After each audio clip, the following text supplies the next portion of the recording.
किसी ने सच ही कहा है कि आजादी सिर्फ एक तारीख नहीं, एक जिम्मेदारी है। आजादी सिर्फ मिली नहीं है, इसे हर दिन जीना पड़ता है। नमस्ते दोस्तों, मैं विनय निगम।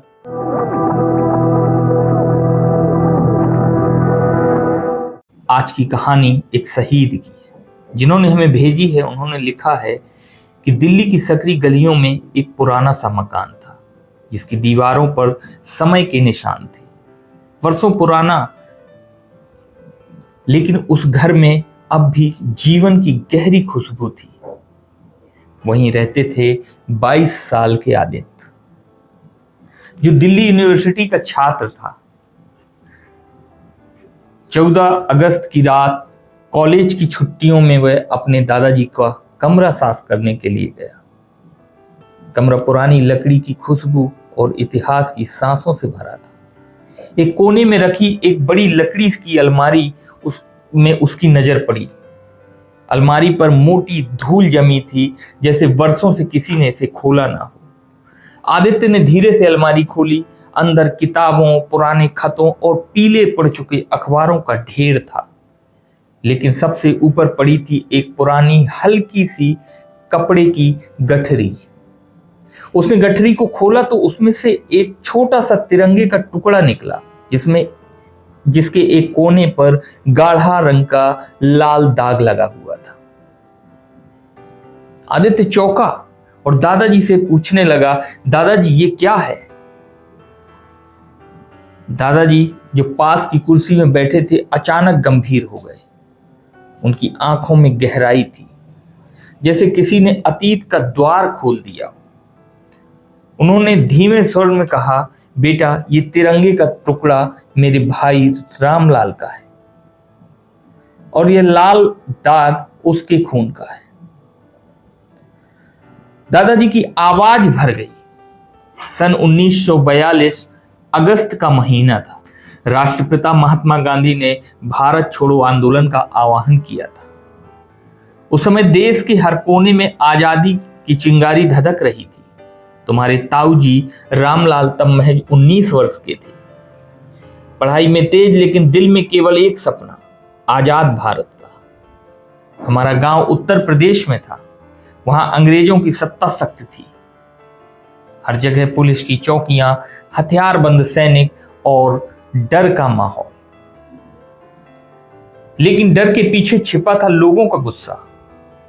9 अगस्त 1942 को आंदोलन की शुरुआत के बाद गांव-गांव में जुलूस निकाले गए।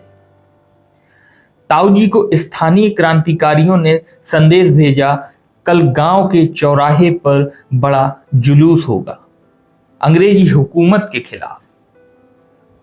रामलाल पूरी रात जागे। उनकी डायरी में लिखा था कि अगर मैं डर गया तो मेरा देश हार जाएगा, और अगर मैंने कदम बढ़ाया तो शायद मेरी जान जाएगी, लेकिन देश जीतेगा। अगले दिन सुबह सूरज की किरणें तिरंगे पर पड़ रही थीं। रामलाल ने अपने दोस्तों के साथ जुलूस की तैयारी की। गांव की गलियों में नारे गूंज रहे थे, इंकलाब जिंदाबाद, अंग्रेजों भारत छोड़ो। चौराहे पर पहुंचे तो सामने खड़े थे अंग्रेजी अफसर, हाथ में बंदूकें, चेहरे पर अहंकार। अफसर ने चीखा, एक वहां पर जो अंग्रेजी अफसर खड़े थे उन्होंने चीखा और कहा, ये झंडा नीचे करो। रामलाल ने तिरंगे को और ऊंचा उठा लिया और कहा, ये झंडा हमारे दिल की धड़कन है, इसे कोई झुका नहीं सकता। और तभी एक धाए की आवाज आई, एक गोली चली, तिरंगा हवा में लहराया, फिर नीचे गिरा। उसके साथ रामलाल भी जमीन पर गिर पड़े। झंडे पर उनके खून की लाल बूंदें फैल गईं। रामलाल की मौत ने गांव में आग लगा दी। औरतें, बूढ़े, बच्चे सब अंग्रेजों के खिलाफ खड़े हो गए। उस दिन गांव के लोगों ने अंग्रेजी चौकी पर हमला किया। पुलिस भाग खड़ी हुई। दादाजी की आंखें भर आईं। बेटा, उस दिन मैंने सीखा कि आजादी खून से लिखी जाती है। कहानी सुनकर आदित्य गहरे सोच में पड़ गया।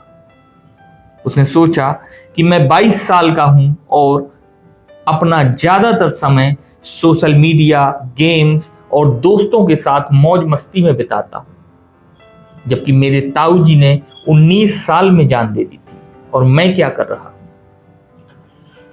उस रात आदित्य ने इंटरनेट पर उन गुमनाम शहीदों के बारे में पढ़ा।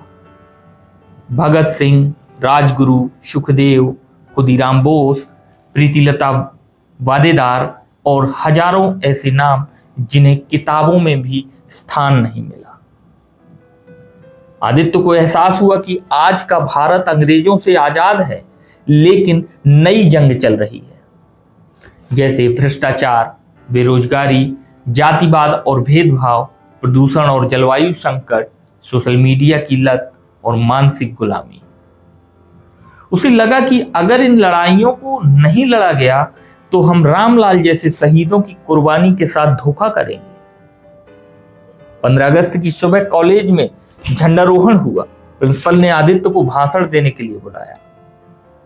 उसने माइक उठाकर कहा, दोस्तों, हम आजाद हैं, लेकिन लाखों लोगों ने अपने सपनों और परिवार के साथ अपनी जिंदगी न्यौछावर कर दी, पर आज हमें सोचना होगा, क्या हम वाकई आजाद हैं? जब हम भ्रष्टाचार देखते हैं और चुप रहते हैं, जब हम सच्चाई जानते हैं पर बोलने से डरते हैं, जब हम कचरा सड़कों पर फेंकते हैं और सोचते हैं कि यह सफाई किसी और की जिम्मेदारी है, तब हम अपने शहीदों की कुर्बानी भूल रहे होते हैं।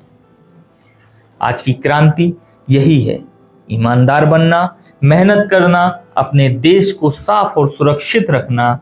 आदित्य ने जब इस तरीके से भाषण दिया तो पूरा हाल तालियों से गूंज उठा। शाम को आदित्य फिर दादाजी के पास गया। उसने तिरंगे के उस खून लगे छोटे से टुकड़े को हाथ में लेकर कहा, दादाजी, मैं वादा करता हूं कि ताऊ जी की कुर्बानी को कभी बेकार नहीं जाने दूंगा। अपने काम में ईमानदारी और देशभक्ति से इस तिरंगे को हमेशा ऊंचा रखूंगा। दादाजी की आंखों से आंसू गिर पड़े, लेकिन चेहरे पर गर्व था। अब तिरंगे का वह टुकड़ा अलमारी में नहीं, आदित्य के दिल में था।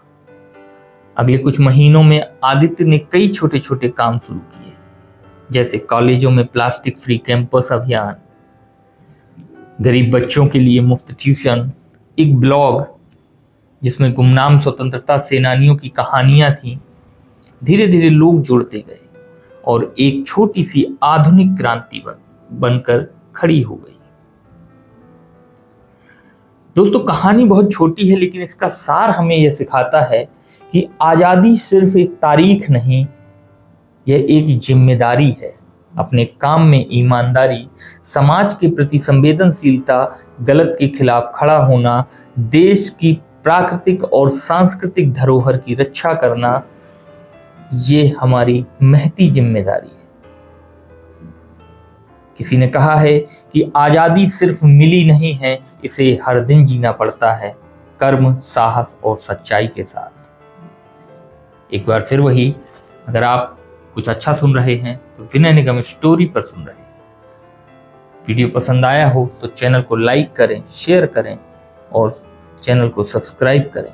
अगर आप फेसबुक और इंस्टाग्राम पर देख रहे हैं तो मेरे चैनल को फॉलो कर मुझे सपोर्ट करें, ताकि मैं और अच्छी कहानियां आपके पास यूं ही लाता रहूं। अब दीजिए मुझे यानी विनय निगम को इजाजत। मिलते हैं एक और नई कहानी के साथ। नमस्कार।